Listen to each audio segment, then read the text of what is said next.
Hello, my name's Emma Parks and I'm Curriculum Leader for Science here at Brine Leas, and I'd like to introduce you to the various pathways for science when it comes to Key Stage 4 and give you a little bit of an insight into how important science is here at Brine Leas.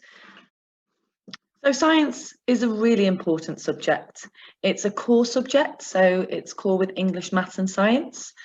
They together make the core components of the curriculum. And I like this quote: "The science of today is the technology of tomorrow." And I've included here a little bit of an extract from our curriculum intent statement. Science has changed our lives and is vital to the world's future prosperity in such a technological age. Our students learn the essential knowledge, methods, processes and uses of science in order to be prepared for life in the modern world. And at Brine Leas, we provide a balanced science curriculum with breadth and depth in order to help students achieve at Key Stage 4 and beyond. And this is something we strongly believe in. Science doesn't just teach you about the world around you, why we're here, why and how everything works. It also teaches you a range of transferable skills which you can use no matter what your career path or no matter what your interests are.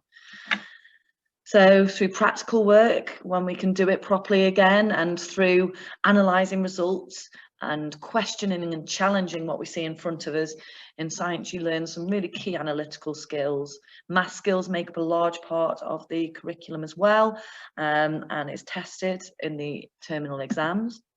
Practical skills, of course, we usually do practicals, 12 required practicals or more, and we bring practicals into our curriculum wherever we possibly can in a usual year to help build these important investigative skills.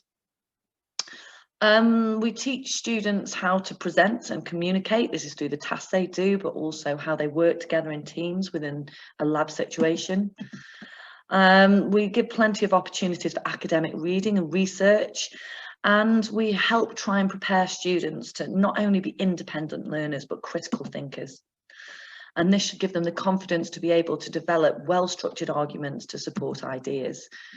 And we also like to bring in some creative thinking.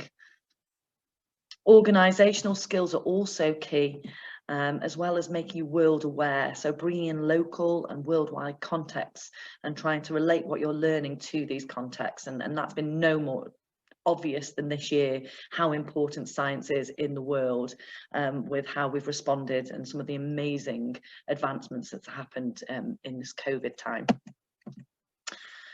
So science is one of the STEM subjects, which are considered to be the most accelerating forces for our future economic growth. It is a growth industry, STEM is, so therefore there are many, many jobs available.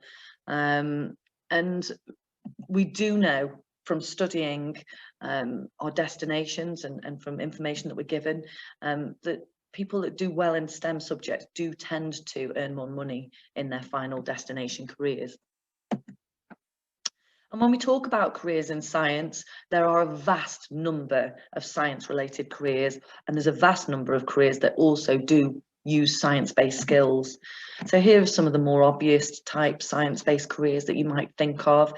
And of course, on top of that, you've got your physiotherapists, your medical workers, your nurses, your scientists, your research developers, your vets. And here's some more sort of bioscience-based careers. Again, the kind of things that you might think of.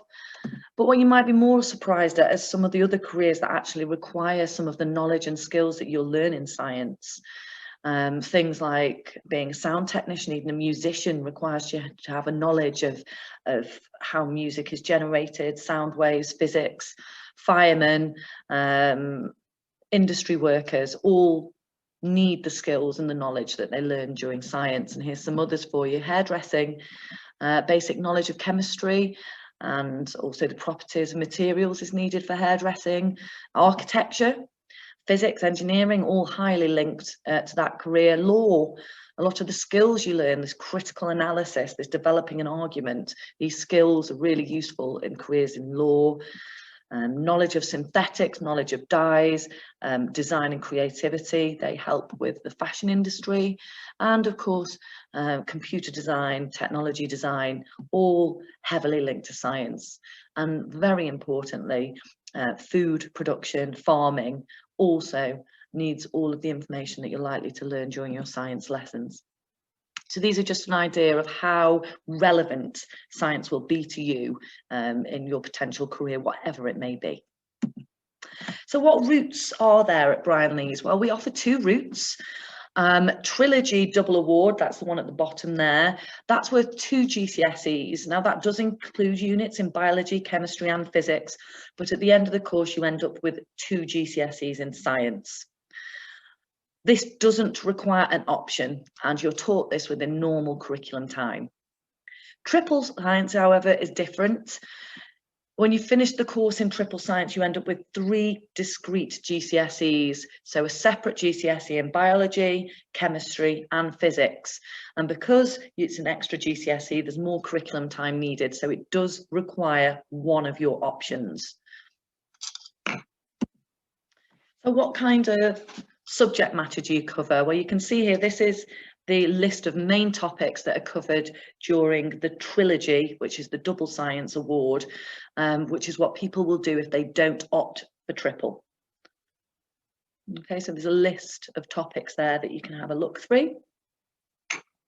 And you can see there, I'm going to summarise this in another slide in a minute, but in terms of assessment, there are 6 papers. So 2 for biology, 2 for chemistry, 2 for physics. The first paper in each subject tends to be the work studied in year 10, and the second paper tends to be the work that we study in year 11. Now look, you can see here, here's the content for triple science. And you should notice here that actually in terms of the list of topics, there are maybe 1 topic which is purely discrete to triple science, and that's the space unit in physics. Other than that, it is exactly the same topic headings, although some of them have further lessons in, so you're taught it in much more depth. So what's the difference in terms of exams? Well, again, for triple science, there are 6 exams, just as there are for combined science trilogy. So there are 2 in biology, 2 in chemistry and 2 in physics. And again, the paper 1 is for this subject that's covered in year 10, the subject matter, and the paper 2 is year 11 content. 15% of marks on both papers are on practical skills, and 20% across all of the papers is on math skills. And that's standard for both the combined science trilogy and the physics, biology and chemistry triple science. The only difference in the examinations, one of them is not harder than the other. The only difference is for triple science, the exams are 1 hour 45 minutes, whereas for the combined science trilogy, they are 2 hours and 15. Okay, so it's 30 minutes difference in terms of the amount of time spent in each exam. So what's the difference in curriculum time? Well, for trilogy, you would have 8 hours a fortnight of science in year 10, and you'll have 11 hours a fortnight in year 11. Sorry, you'll have 10 hours a fortnight in year 11. When it comes to triple science, you do get much more curriculum time. So 13 hours a fortnight in year 10 and 15 hours a fortnight in year 11. And this makes a massive difference. So that leads me on to my final slide. And this is one that I want to share with you, because I firmly understand that every child will have to make their own decision on what options they would want to take, but there are benefits in terms of taking triple science over just doing the double award, and I'd just like to lay those out for you to help you with your decision. The first question I usually get asked about triple science is it much harder? Would my child cope with it? I would like to say straight away now, the content is no more difficult than it is for the trilogy. There are a few extra units and there is a little bit more depth that you would get with that. But in terms of it being harder, no, it isn't. Now, for our triple scientists, what they do get is extra curriculum time, and this is vital because the science specifications for both trilogy and triple are packed full. So that extra curriculum time gives a big advantage to those students in terms of the amount of time we have to revisit topic matter and the amount of time that can be spent on building skills. The other one major factor in how triple scientists tend to achieve better at science than those that do the double award trilogy is you have one less very different subject to revise for. So if you take trilogy, you then have all your other options, which may well be incredibly different to science. And so you'll have to revise for those and you'll have to sit exams in all of those as well. Whereas if you take triple science, you are not adding to your exam load other than they are slightly longer. And you do not have one extra very different subject to revise from. So actually, in terms of the preparations for your final exams, taking triple science gives you an advantage. It's one less very different subject that you have to learn for, and one less set of different exams. Of course, science is what's classed as a facilitating subject. It contributes to the EBAC, so it's classed as high currency. So doing well in science, full stop, is going to help you. And I want to make it clear here that we do accept students onto our A-level courses from both trilogy and separate sciences, and that's the same for any further educational establishments. All I would say is that triple science gives you more breadth and depth in knowledge, and so therefore you would be better prepared for an A-level in a science-based subject if you've done triple science. So this just refers again that we get to explore the content in more detail and depth. If you opt for triple science because of the extra curriculum time you have with those specialist teachers. And I just want to reiterate again, it is not harder doing triple science. That historically it used to be, the new specification isn't. And actually, if you look at the difference in content between the double and the triple, I do not think it is as much as a whole GCSE's worth. It just gives you much more depth and breadth within the science related subjects. I am of course available for any questions on this, but we do have a history of our triple scientists doing very, very well.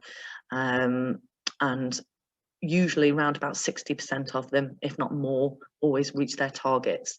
When it comes to trilogy, that's not always the case for a variety of reasons, and the percentage is much lower. So triple science is a great option, and it is not just for those that are high achieving. We have people in our triple science groups from every single set.